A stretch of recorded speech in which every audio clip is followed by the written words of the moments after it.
Dizem que dançar é fazer um poema com o corpo. Nesse sentido, o nosso convidado de hoje é um poeta. Ele quebrou barreiras, coloca todo e qualquer cidadão para dançar e tem o corpo como objeto de interesse. É um prazer recebermos Ivaldo Bertazzo.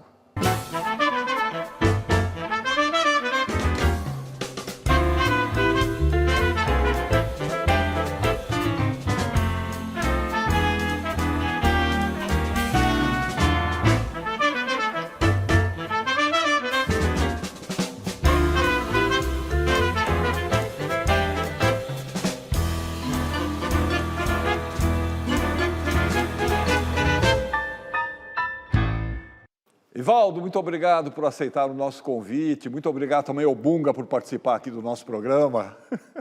Sejam bem-vindos. Eu fico feliz porque eu tenho uma história, né, com a TV Cultura. Logo que ela foi inaugurada, eu fui dançar com a Marica aí. Era um programa de dança e a gente fazia semanalmente. E isso eu tinha meus 19 anos. Faz tempo, né? Ô, Ivaldo, vamos começar a falar da sua vida. Você nasceu na Moca, Belo, e passou a infância em Interlagos, 2 bairros aqui da cidade de São Paulo. Você jogava bola, andava de bicicleta, mas ao mesmo tempo curtia música clássica, Beethoven, Chopin e Companhia Limitada. Fala um pouco dessa sua infância e dessa presença da música clássica. É interessante isso, porque isso, como é marcante num processo de educação, como o que você assiste e convive na formação na sua construção enquanto você é jovem, né? Eu me lembro, meus tios de uma classe média, que moravam, a maioria na Moca, sírio-libanês, eles competiam entre eles com coleção de discos de música clássica. Todos nós fomos obrigados a entrar no piano. Eu e o meu irmão fugimos um pouco, mas era obrigatório domingo, depois do almoço, era terrível. Acabava o almoço da família, tinha que sentar e escutar Wagner, Strauss, né, não sei o quê e não sei o quê. E dizer, o que é isso? Ah, é Haydn. Ah, não, isso é Schumann. Senão, era aquele olhar feio. Isso, hoje, é marcante como sensibilidade, entende? Então, às vezes, nós refletimos, será que vale a pena um pouco introduzir, mesmo que teu filho não goste, um pouco desse clima para que ele absorva uma cultura? Acho que vale, né? Ah, com certeza vale, né, Ivaldo? Agora, e a escola? Você era um bom aluno, hein? Olha, eu não era bom aluno. Eu confesso a vocês que eu comecei a estudar de verdade aos 30 e poucos anos, 32. Que até então, pelo menos, eu tinha uma capacidade do truque. Então, eu sabia fazer alguma jogada para ver como que eu passava de ano, mas eu não tinha um mecanismo do aprendizado de como estudar. Isso eu não tive a oportunidade de pegar alguém que me ensinasse. E aí quando comecei a me envolver mais com fisioterapia, que eu percebi que o caminho que eu levei na dança ia por esse caminho, eu tive que estudar mesmo. E aí que eu percebi que eu não tinha vivido o estudo nessa idade. Mas teve um lado positivo, porque eu tinha mais maturidade para compreensão, entende? Mas eu venho de colégios do Estado, que no período que eu entrei na primeira série, né, eram colégios difíceis. Aliás, tem uma passagem divertida, não sei se dá para contar, mas você me pauta aí. Eu entrei no Caetano de Campos, que é ali na Praça até hoje na Praça da República. Era um colégio muito difícil. muito de primeira. E, passado quase um ano, a diretora chamou minha mãe e falou: olha, eu não sei o que aconteceu. Nós talvez nós nos equivocamos, mas o teu filho poderia ir para um colégio um pouco mais fácil. E me aconselharam minha mãe a tirar do Caetano de Campos. Como eu entrei lá até hoje, não me pergunto como eu passei. Mas, Ivaldo, num determinado momento apareceu na sua vida uma francesa, uma vizinha francesa, e com ela apareceu também o teatro. Como é que foi isso? Não, é interessante porque eu tinha com a língua francesa algum extremo laço, e eu escutava essa vizinha e exigi dos meus pais estudar na Aliança Francesa e comecei a estudar francês. E fazia esse exercício com ela, ficava horas na casa dessa senhora. Mas você ia ao teatro com essa vizinha, não ia? Então, essa vizinha, ela tinha um marido, o seu Rafael, eles eram dono de um posto de gasolina ao lado da minha casa, no Brooklyn, e ela adorava teatro. E eu peguei carona, então aproveitava, ela comprava os ingressos e a gente assistia tudo que tinha uma casa do ator na Barão de Itapetininga que vendia os ingressos como se fosse na Broadway. Hoje em dia não existe mais. Bom, hoje nem precisa. Você compra por internet. E a gente assistia, eu que ia comprar. E como ela pagava, eu comprava tudo para assistir.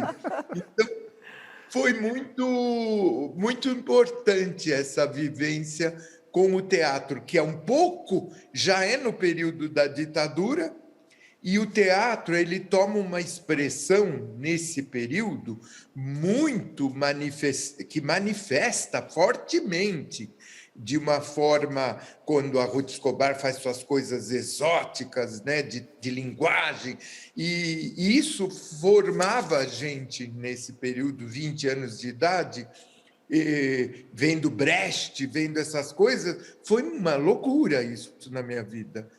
Ivaldo, mas aí, num certo momento, você resolveu ir para o teatro sozinho. Só que você não tinha dinheiro. Como é que você resolveu esse problema? Bom, eu ia às vezes para o Teatro Municipal, que eu queria assistir dança, né?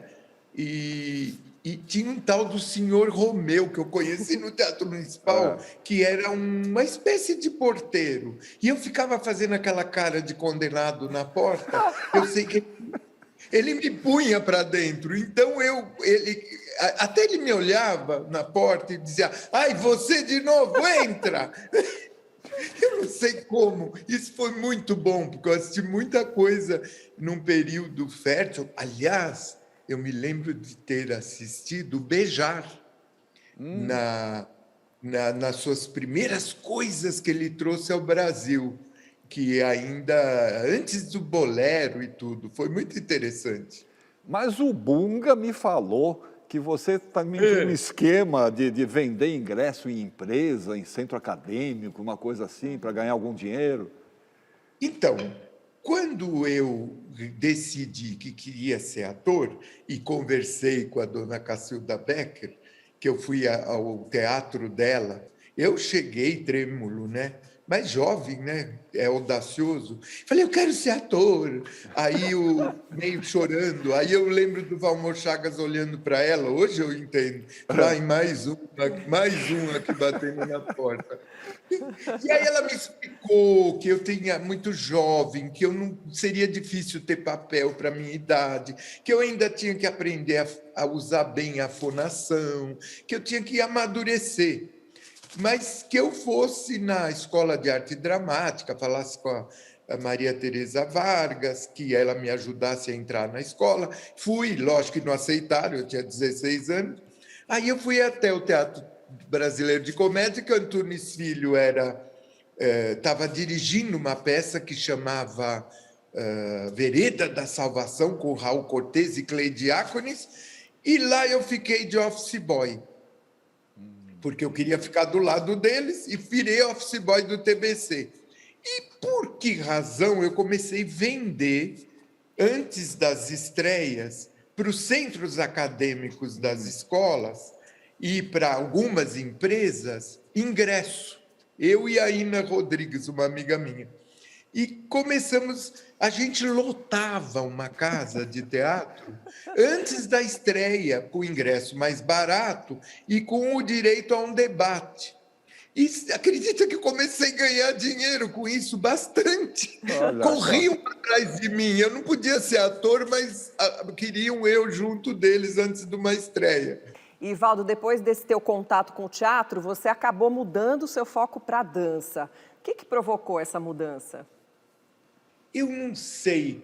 Evidente, nesse período ainda nós tínhamos os grandes ícones. E um jovem sempre necessita de uma imagem forte para ele perseguir.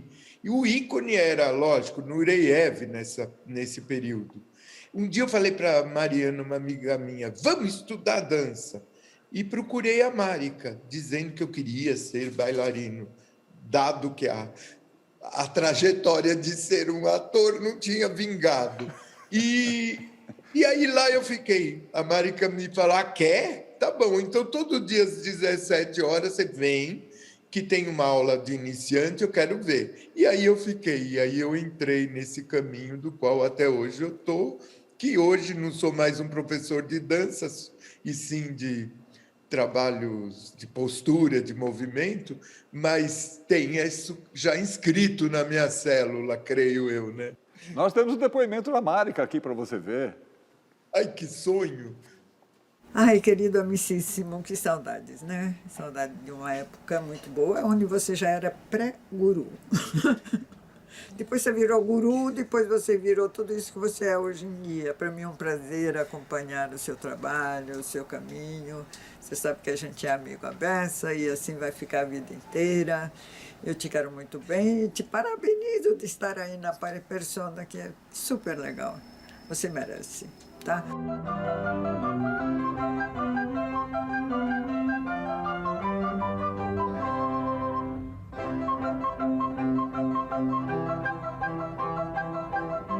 Um beijo enorme para você.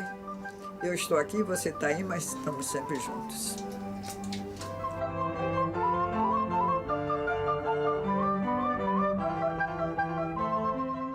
Vocês viram que até cabelo eu tinha. Isso Pois É, TV Cultura. Esse é Mas aquele programa Convite à Dança que você mencionou, né? Exatamente, exatamente. Nossa, como é bom rever essas coisas, não? Quando elas são construtivas, né? bom, e logo você se tornou um coreógrafo e uma das referências para você foi um dos exemplos máximos aí da dança contemporânea e do teatro também, que é Pina Bausch. Como é que ela te influenciou e o que você absorveu dela, Evaldo? Eu acho, né, no meu ponto de vista, que a Pina Bausch, o importante era uma liberdade expressiva que o bailarino dela expunha, que chegava a um grau de teatralidade, de interpretação, mas muito próximo da emoção. Eu tinha insights e percepções na construção da cena, da dramaticidade, que foi o que marcou. Lógico, você assiste Sacre de Plantão, Sagração da Primavera, tem aquela visceralidade no gesto, mas muitas escolas contemporâneas possuem isso. Mas era a forma como ela construiu isso, que vem de Curtiós, da Mesa Verde. É um teatro que surge em Essen, na Alemanha, logo depois da guerra, onde as pessoas estavam totalmente sem pele, né, da Segunda Guerra. Então, tudo que sai desse período criativo que ela vem é extremamente visceral. Isso foi importante para todos nós, para quem fazia teatro, quem fazia dança, assistir Pina Bausch. Bom, e aquele menino que não ia tão bem assim na escola acabou se tornando um estudioso obstinado, né? E saiu pelo mundo pesquisando esse universo da dança, né, Ivaldo? A gente tem um material aqui, um vídeo para te mostrar.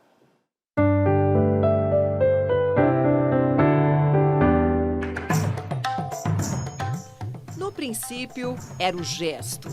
Os grunhidos de nossos ancestrais serviam apenas para chamar a atenção, pois era o gesto que realmente comunicava. Conforme evoluímos, fomos substituindo os gestos pelas palavras, mas ainda hoje os reconhecemos, num aceno de adeus, num sinal de positivo ou num aperto de mãos. Os mudras indianos surgiram há 6.000 anos e compõem um conjunto de gestos com propósitos e significados definidos, executados na medicina ayurveda e na yoga como instrumentos de equilíbrio físico e mental. Na dança clássica indiana, os mudras são incorporados às coreografias e servem à narrativa, exprimindo ideias e sentimentos como sabedoria, amizade, harmonia ou coragem. Ivaldo Bertazzo viajou para a Índia por mais de 20 anos para aprofundar seus estudos nessa forma de expressão e aplicá-la nas suas criações e no seu método de trabalho.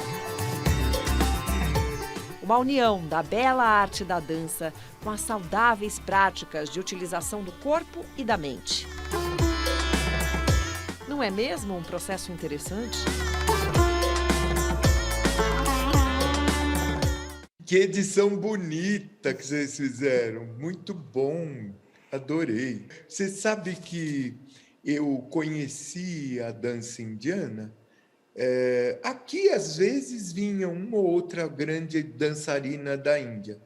Mas eu estava em Paris fazendo um curso e me falaram, vai conhecer essa senhora que dá dança indiana. Quando eu cheguei lá, eu falei, eu não sei usar nem a face, nem a mão, como linguagem, como algo, da mesma forma que eu falo, que eu uso a palavra, o indiano usa a face e a mão e as percussões, ou seja, as extremidades, para ampliar a capacidade e enriquecer a comunicação. E aí eu falei, não, eu vou aprender esse trem. No ano seguinte eu fui para a Índia, isso era 1976. Contudo, eu fui aprendendo essa linguagem das mãos e é interessante que hoje, e até hoje eu uso, como um trabalho num plano cortical. Por exemplo, todas as questões de memória, hoje meu trabalho se inscreve nisso, da nossa dificuldade, com esse medo que todos temos do alemão que nos ataca, né? Então, toda a linguagem de mãos amplia na massa cinzenta a capacidade de armazenamento da memória. Queria que você desse um exemplo, mostrasse alguma coisa, como é que você exemplificaria essa questão do gesto com a utilização das mãos? Por exemplo, os meus olhos, que aqui te vê, eles tentam trazer na memória a lembrança dos peixes, das aves e de um guerreiro que, defronte a diversidade, luta com energia. Enfim, você vai usando os mudras em diferentes posições e a face, né? Mas o mais importante, por isso que eu estou com bastão, é o manuseio da ferramenta, onde as nossas mãos precisam adquirir habilidades múltiplas. Mas não é toda hora que eu estou na cozinha trabalhando, não é verdade? Picando cebola ou cozinhando. Cozinhar é uma grande habilidade manual. Então, o aprendizado da mão, ele vai te trazer habilidade que é que nos fez ser humano. Então, a mão, ela é uma ferramenta para o seu desenvolvimento enquanto cérebro, indivíduo, e é útil. E senhoras de 60, 70 anos trabalham a mão e sentem um ganho. Você está dizendo, né, que trabalha com essas pessoas que também nunca tinham dançado. A gente vai falar um pouquinho mais sobre isso, só que no próximo bloco, pode ser? Lógico. A gente volta já com o Ivaldo Bertazzo.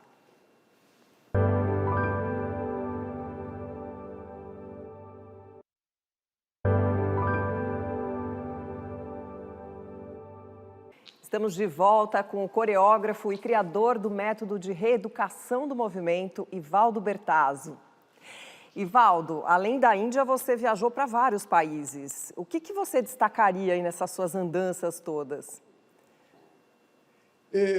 Bom, na Indonésia eu aprendi teatro de máscara, né? E foi muito útil porque é interessante, tem diferentes personagens, então você aprende o palhaço mesmo, no sentido mais amplo, e é o grande teatro contemporâneo. Um teatro como a dona Fernanda Montenegro faz, que é excelente, vem através do Stanislavski, da construção de uma emoção que constrói um personagem. Esse teatro mais contemporâneo, que todos chegam na mesma coisa, né? Você constrói um corpo com uma expressão que aquilo traz, somática daquilo, e aquilo gera um tipo de voz, um tipo de expressão, e aí a emoção é invadida dentro do coração do público e não em você. Interessante isso, né? Ivaldo, tudo que você foi aprendendo, você ia aplicando com os seus alunos. Mas aí, num certo momento, você decidiu colocar no palco gente que nunca tinha dançado. Engenheiros, donos de casa, advogados, né? A gente fez uma matéria sobre esse seu projeto. Vamos dar uma olhadinha.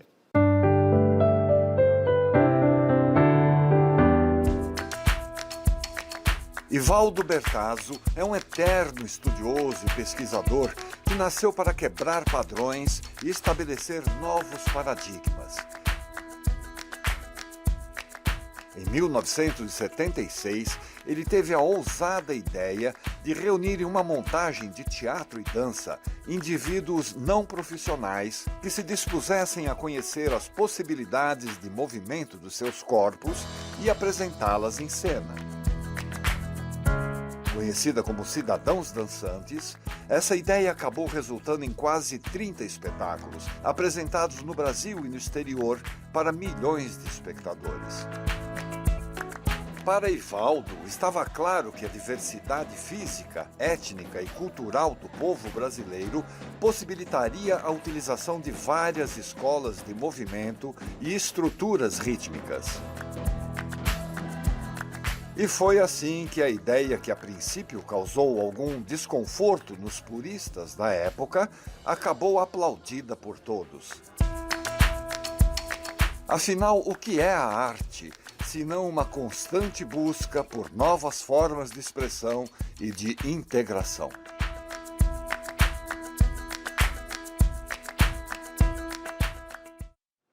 Pois é. Um dia eu cheguei para os meus alunos, não dançarinos, com diferentes profissões, propósitos, classe social, etnias, né? Falei, vamos fazer um espetáculo? E falei, domingo quem quiser venha. Marquei o ensaio no domingo. Quando eu cheguei na minha escola, tinha 90 pessoas. Falei, Senhor do Bonfim, como é que eu vou segurar essa? E aí começou uma longa trajetória, isso era 1976, e começamos a fazer espetáculos anuais, e fazia muito sucesso. Era um pouco uma expressão de Fellini, bem interessante, porque os corpos eram múltiplos, mas a procura do gesto era o que sobre o padrão humano, como funciona um corpo humano. Foi aí que eu comecei a entrar nesse território mais profundo do estudo do movimento, de como que a espécie humana se organizou para ter essa capacidade hoje de ficar vertical, de organizar o olhar no plano horizontal, de ter esses braços e o jeito de caminhar, porque o único bípede mesmo é o homem. E foi muito fértil, porque toda essa pesquisa que eu fazia com danças folclóricas na Europa, com a dança do Oriente, a gente usava na essência, né? O se percutir o corpo que hoje é muito presente nos barbatuques, mas nós fazíamos não como músicos, mas como ser humano, procurando som no corpo, fazendo expressões. E o público enlouquecia, porque ele se via. E via, bom, a minha tia está no palco, olha que incrível, e fazendo coisas que eu não faço. Então, foi um momento muito vital de transição aqui em São Paulo. No final, acaba a ditadura, começa uma procura de linguagem, é um crescimento grande do corpo, do mercado corporal, as pessoas começam, agora, hoje em dia, todo mundo fala, caminhe, faça exercício, mas isso não era tão evidente há 30 anos atrás. E aí foi muito forte isso na minha vida. Oswaldo, o projeto daria uma nova guinada quando você resolveu levá-lo para as comunidades, para a periferia de São Paulo e tal. E aí eu te pergunto também sobre isso. Qual foi a importância da dona Ruth Cardoso nesse processo? Bom, a Ruth, eu a conheci quando ela volta do exílio, que ela estava morando em Paris.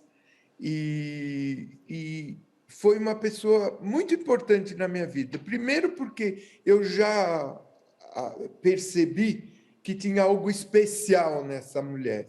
E ela veio fazer aula comigo. E era um privilégio. Ela chegava, se vestia e descia. Então, enquanto era difícil para uma pessoa, eu falei, agora nós vamos fazer o movimento com a letra U. Aí saía a dona Ruth Cardoso, e não estava nem aí. Porque o problema dela não é a luta pela timidez de uma expressão, era num outro campo social do qual ela lutava. Então, ela foi uma madrinha mesmo. E aí começamos a nos aproximar, ela cria a alfabetização solidária, e é a época de trabalhos com ONGs em periferia.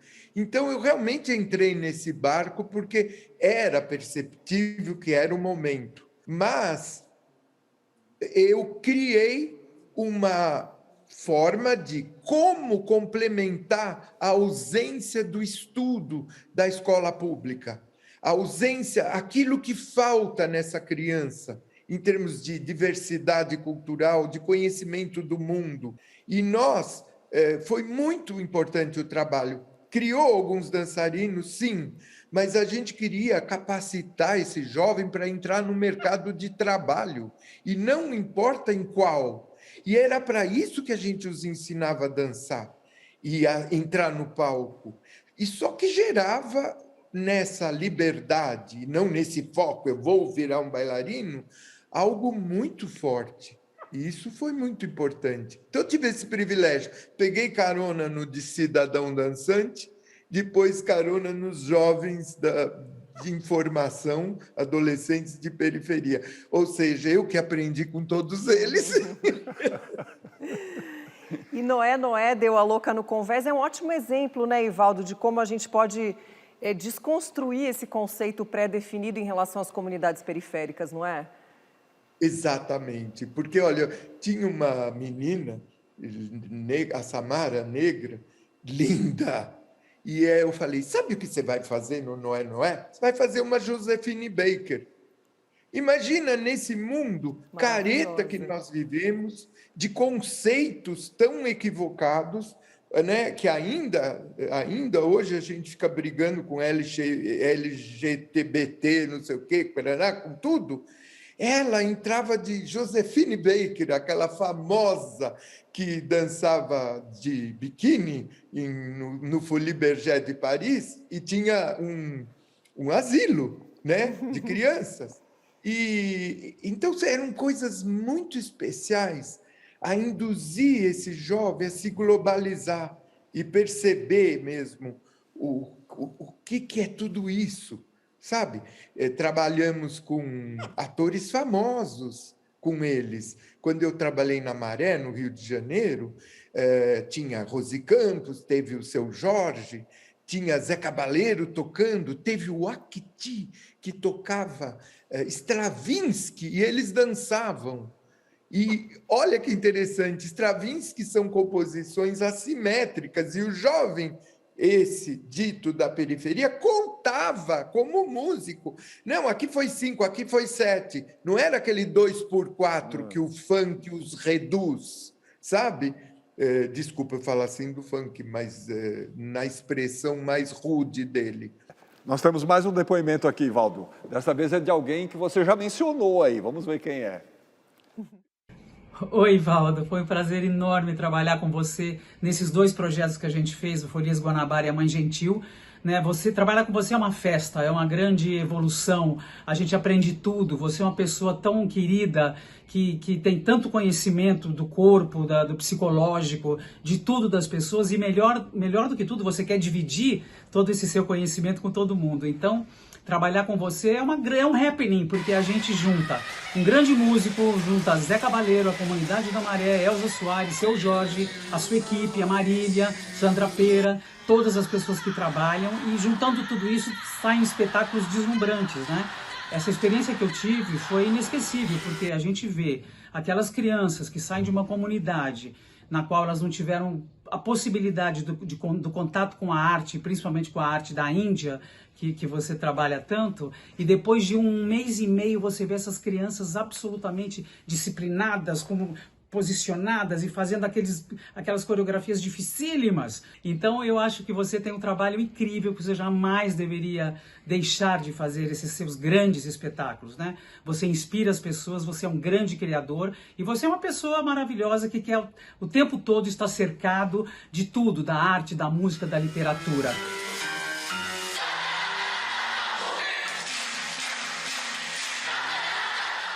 Rosi. Nossa, Rosi Campos, para mim, ela é uma atriz de uma qualidade impressionante. Eu vi momentos grandes dela no teatro. Aí um dia eu falei, Rosi, você gostaria de fazer comigo um espetáculo Mãe Gentil? Sim, é para já, vamos! E ela fazia um misto entre Nossa Senhora da Aparecida e essa mãe brasileira que enfrenta a parada dos filhos, né, cá entre nós.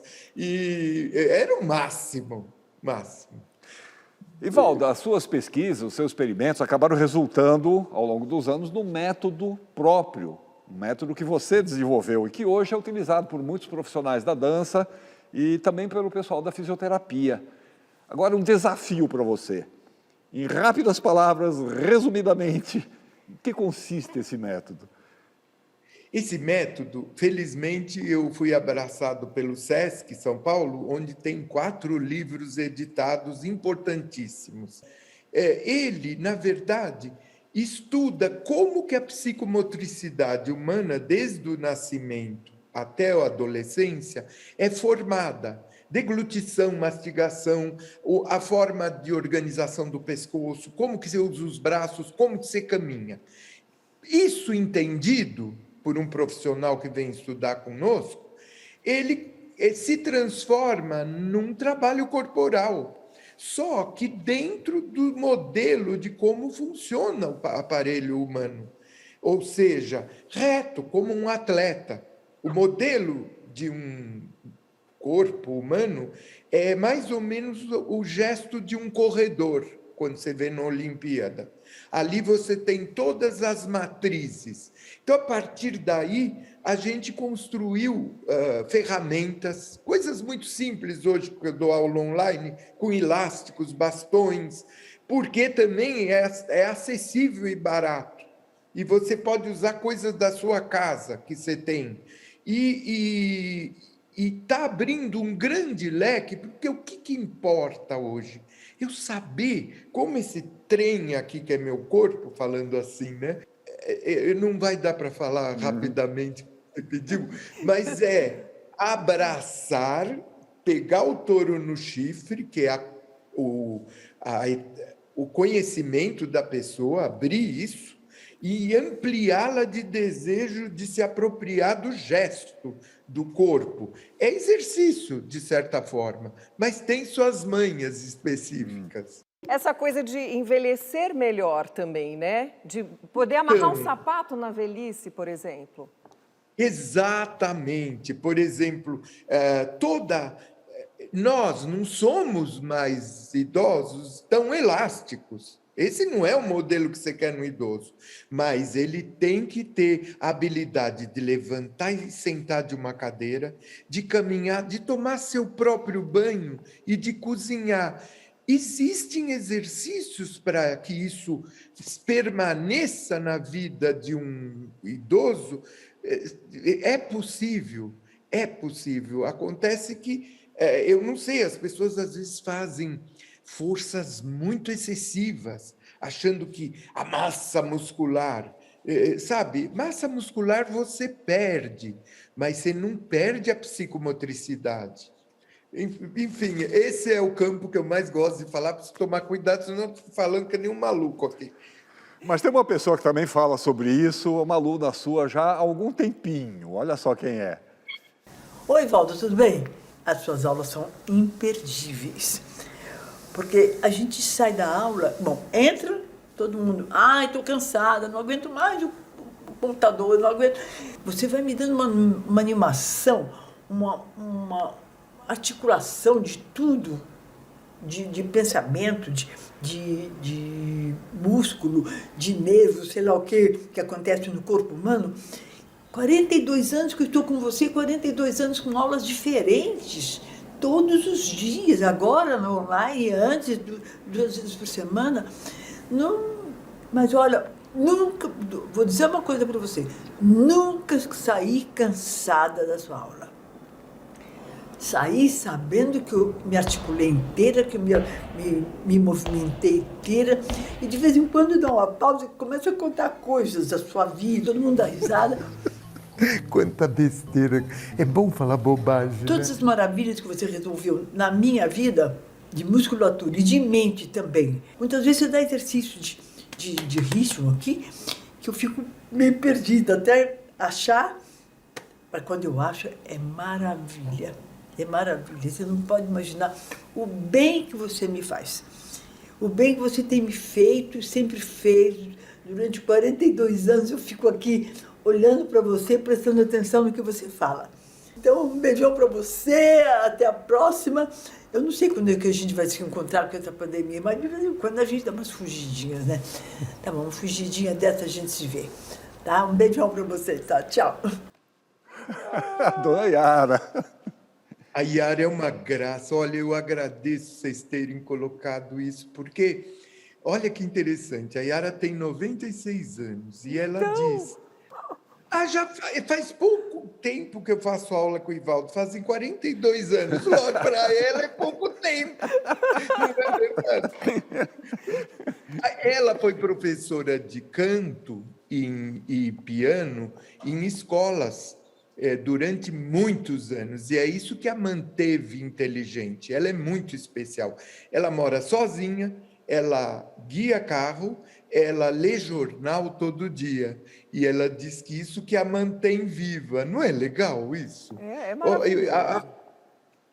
Mas mais maravilhoso foi a afetividade que vocês construíram esse programa.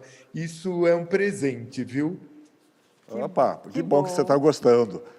A gente tem mais um depoimento de alguém que participou em alguns trabalhos teus, aliás, em um trabalho bem importante teu. Eu sempre fui fã do trabalho do Ivaldo. Assisti diversos espetáculos dele. E fiquei muito surpreso quando ele me convidou para escrever o texto do espetáculo A Dança das Marés. Eu disse a ele que eu só teria condição de escrever se eu pudesse ir à favela da Maré e conviver um pouco com essas meninas e meninos. E nós fizemos assim. Primeiro, numa escola, eu fiz uma reunião com os meninos. Na semana seguinte, com as meninas, que me falaram da vida deles, da realidade em que eles viviam. E depois eu tive o privilégio de andar pela favela com eles. E aí escrevi o texto.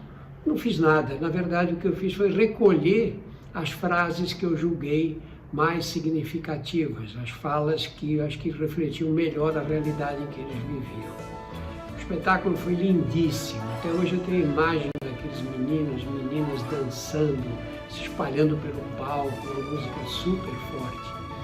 Eu fiquei muito tocado por esse espetáculo. Queria agradecer publicamente ao Ivaldo por ter me feito esse convite.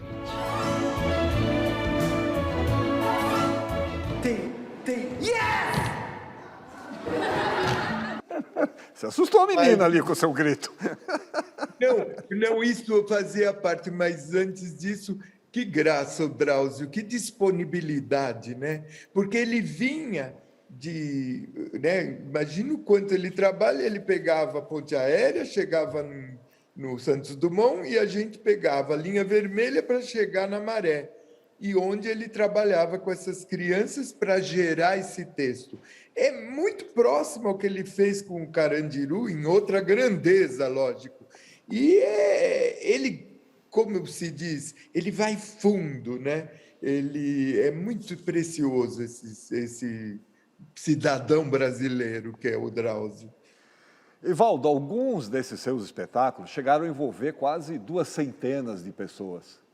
É um número considerável de gente no palco, na técnica e tudo. Mas sobre isso a gente vai falar no próximo bloco, pode ser?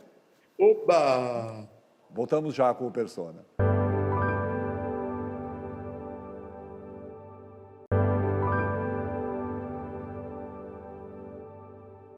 Pronto, estamos de volta com o Persona, hoje conversando com o Evaldo Bertazzo. Você estava falando, Evaldo, que além das técnicas de dança, você lança a mão também de objetos do cotidiano, né?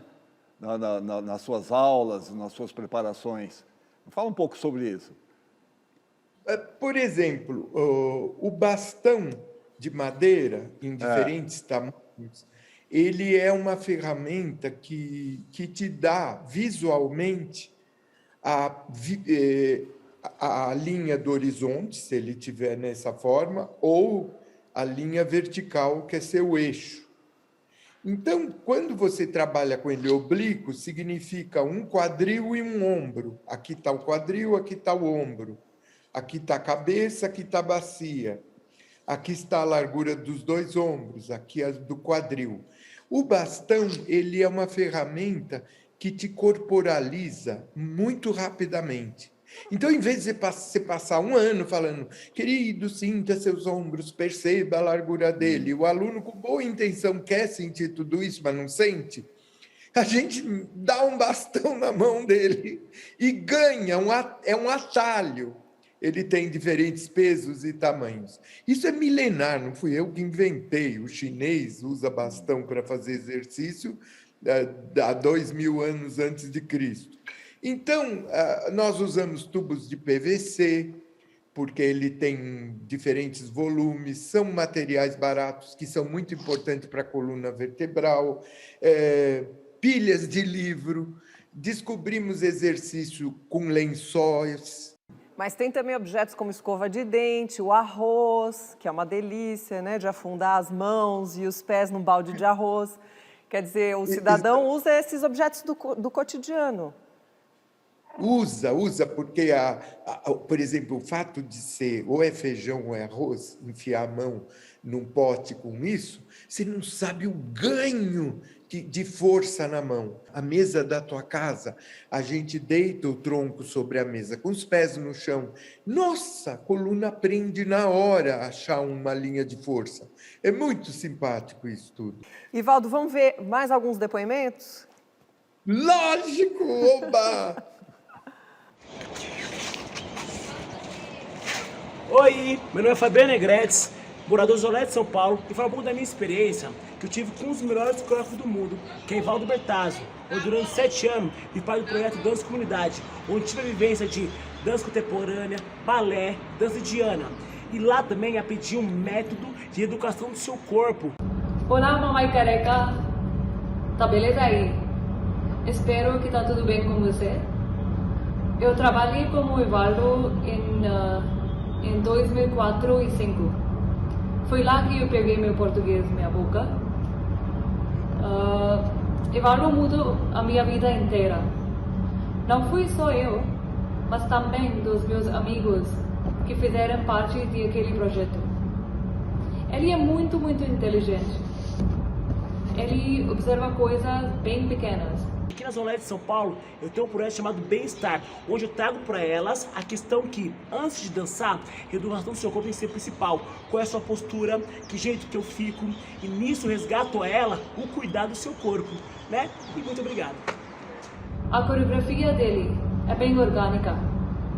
Seu trabalho é uma mistura de seu instinto, viagens, observações e experiência de vida.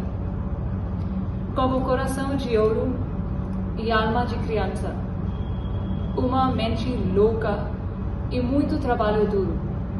Ele é um dos melhores coreógrafos e uma pessoa de gente adora pra porra. Um beijão, Evaldo. Ai, que maravilha! Vocês foram até a Índia! Acabei de voltar, cheguei anteontem. Ai, que maravilha, mas incrível! Ivaldo, e você ficou 25 anos sem pisar em um palco como bailarino. E aí, em 2007, você voltou à cena no espetáculo Cachemir Bouquet. Foi saudade que bateu? O que foi? Não, acho que era um pouco... trazer um pouco... Quando você vai envelhecendo e já não dança como bailarino, dançarino, em performance, você cria uma certa liberdade. Você já não tem o compromisso do corpo que você tem que ter rigorosamente estético. Você tem a memória, a construção de múltiplas linguagens na sua célula. Então, é o que você pretende passar. E que, independente da minha idade, agora mais velho, aqui trago uma sensação de como todos nós deveríamos envelhecer.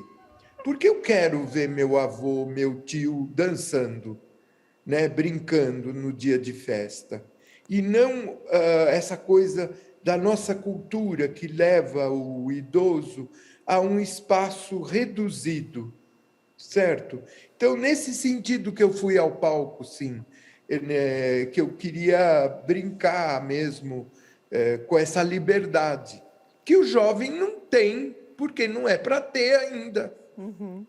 Tá certo. Maravilhoso. Mais um depoimento, Ivaldo. Agora, olha, prepare-se, porque é um depoimento apaixonado. Conheci o Ivaldo aos 20 anos, quando eu fui morar em São Paulo, uma época, e eu fiz aula com ele de danças indianas, danças árabes, danças orientais, né? O Ivaldo nunca foi comum, né? Nada dele é comum. Você vai fazer uma refeição na casa dele, eu muitas vezes fico hospedada com eles em São Paulo, e é uma comida assim que você pensa, nossa, mas ele juntou coisas que eu jamais juntaria, e dá super certo, porque ele tem muito bom gosto para todas as coisas sensoriais, para todas as escolhas que ele faz, né?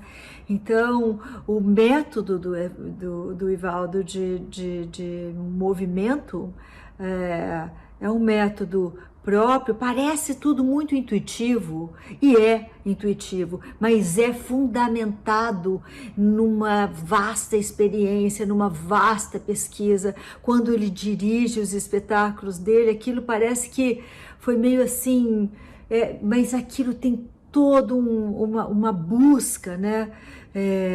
Que vem das viagens que ele fez, das coisas que ele leu, das conversas que ele teve. Ele bota aquilo tudo num caldeirão e faz algo que nunca ninguém fez parecido.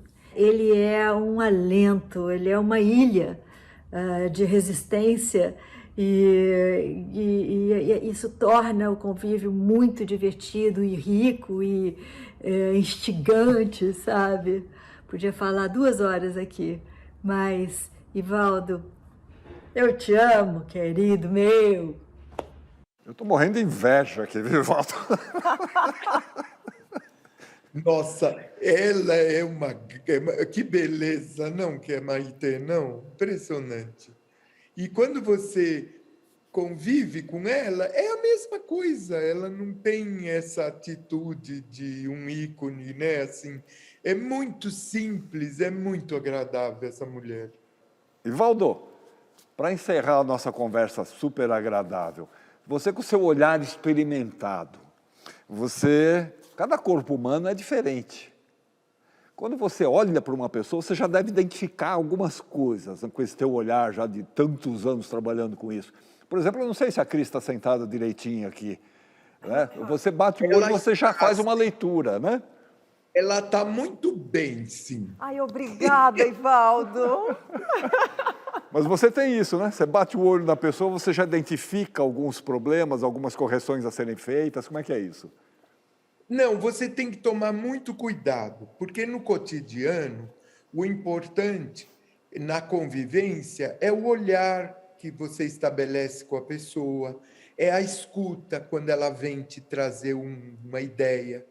Então, eventualmente na rua, quando um andar é muito paradoxal, quando o posicionamento da pessoa parada é muito esdrúxulo, a gente nota como estudo. Mas na convivência, eu não observo, não. Eu não observo. Eu entro mais no sentido de me aproximar do ser humano. Mas, sem dúvida, existem polos, sinais que você pode ver uma desarmonia ou uma necessidade do cuidado. Mas você toma cuidado para que no cotidiano você não entre nisso, senão você fica muito chato. Mas você fala dessa coisa da genética, né? Por exemplo, uma genética, ou então o que a pessoa já viveu pode influenciar, né? Nessa postura e tudo. Isso sim, né? Sim. Nós somos herança genética, você pode ter pego um pouco mais o desenho do seu pai ou da sua mãe, ou do seu avô, avó, bisavô.